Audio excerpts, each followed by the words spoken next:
A lot of men will make the New Year's resolution to read more pages, more books. If you read a book a week, that's 52 a year. And while we admire the ambition, I've been wondering if maybe that's the wrong goal, because instead of trying to read more books, what if the aim was to try and read better, to choose better books, to read them with more intention and patience, and to allow these books to change us a little? Because when men say they want to read more, what they really mean is they want to become the kind of man who reads more. And those aren't always the same thing.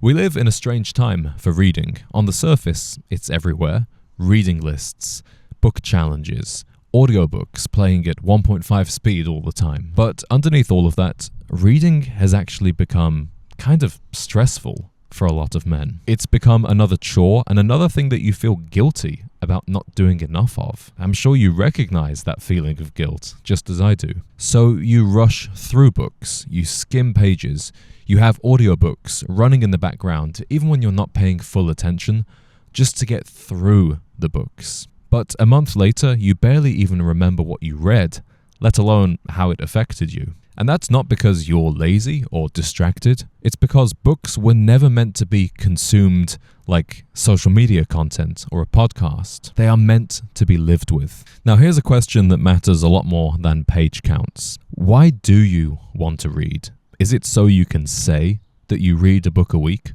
Or is it because of the kind of man you think it will help you become? More thoughtful, more articulate, more grounded, more interesting. For most men, it's the latter. And if that's true, the quantity of reading isn't what matters.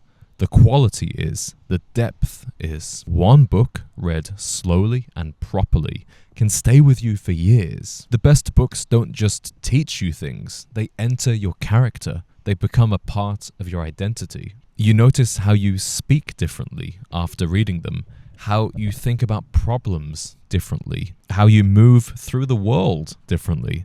And this only happens when you stop treating reading like a race. One small thing that changed my relationship with books was the idea of being loving and disrespectful to them. Books aren't sacred objects, they are working tools. I like to crack the spine, I like to write things in the margins, I like to underline important phrases and passages. And I don't mind if I dog-ear the pages, I don't mind if I spill coffee on them or cigar ash, which inevitably happens. I also like to write on the inside cover where I was when I bought the book and the date. That turns the book into a timestamp, a kind of snapshot of who you were and where you were when you were first introduced to those ideas. And years later, when you revisit the book, you're not just rereading the materials, you're actually revisiting that version of yourself. Ryan Holiday once said, if you're not reading with a pen in your hand, you're not reading at all. And while I don't think that's always true, that practice has stuck with me. A marked up book becomes yours. It becomes a conversation with yourself. Give yourself permission to buy more books, even if you have a ton of books at home that you haven't read yet. A book is not a piece of fresh fruit. It has no expiry date. Think of buying books like buying a really good bottle of wine. You don't have to open it that night. You're building a cellar. You're buying something to open when the time is right. A personal library isn't a to-do list. It's a palace of options.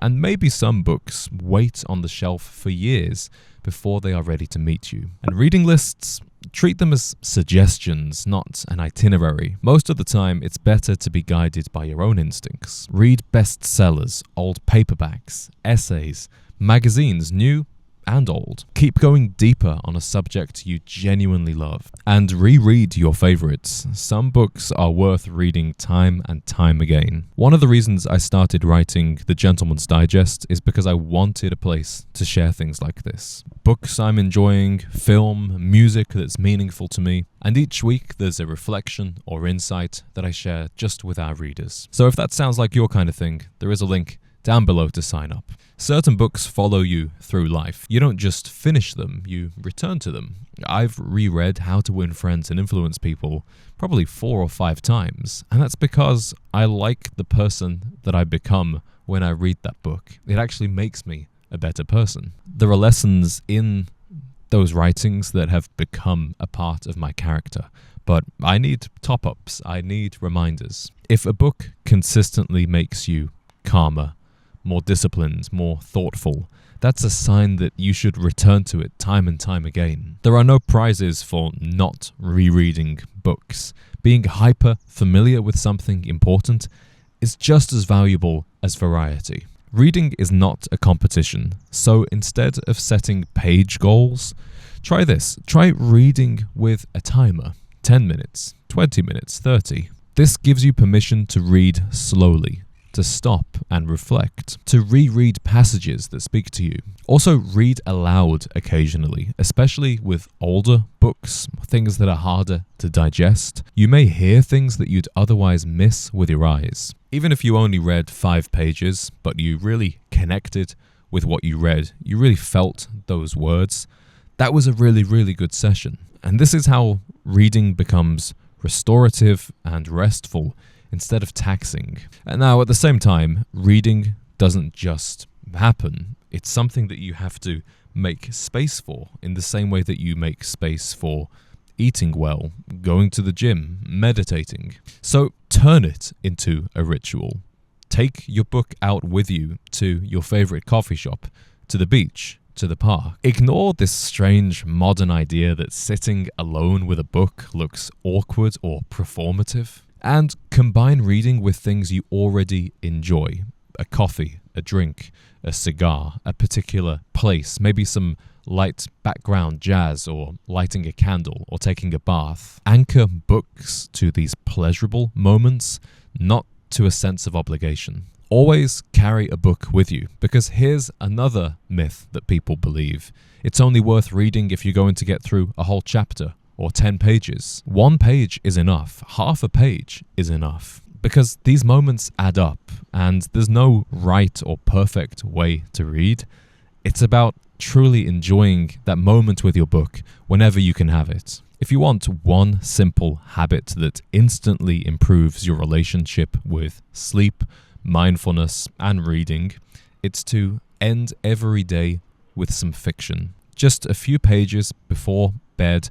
No pressure to read a certain amount, no notifications from your phone, just being present in the moment with that story. And you can get lost in an entirely different world, which takes your mind away from all of the anxieties and thoughts surrounding the next day or the day that's just happened. And certainly men who read fiction are way more articulate, and they understand life through a different lens than somebody who solely reads non-fiction. I think it makes you more perceptive, and it certainly makes you more human, more empathetic. When should you stop reading a book? Well, here's my rule. You should stop reading a book whenever you want to. Good writing should never feel like dragging a suitcase uphill. And every time you feel like picking up that book is a chore, or you have to make yourself do it, pay attention to that. Life is way too short to read out of guilt. So put that book aside, maybe come back to it later, maybe don't. Reading well is about being honest with yourself,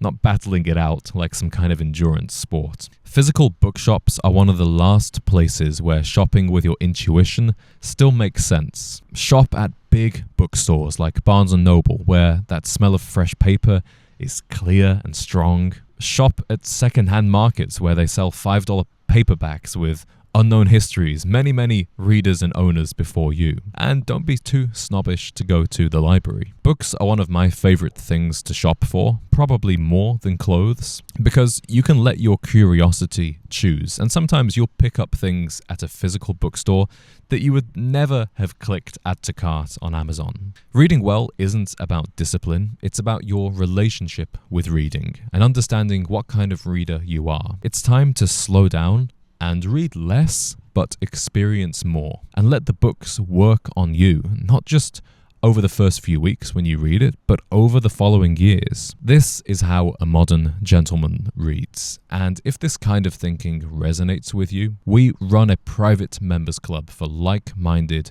gentlemen all over the world. Applications are currently open for the month of January, so you'll find the link below to apply if you're interested. So remember, read slowly, read well, and let the books do the work.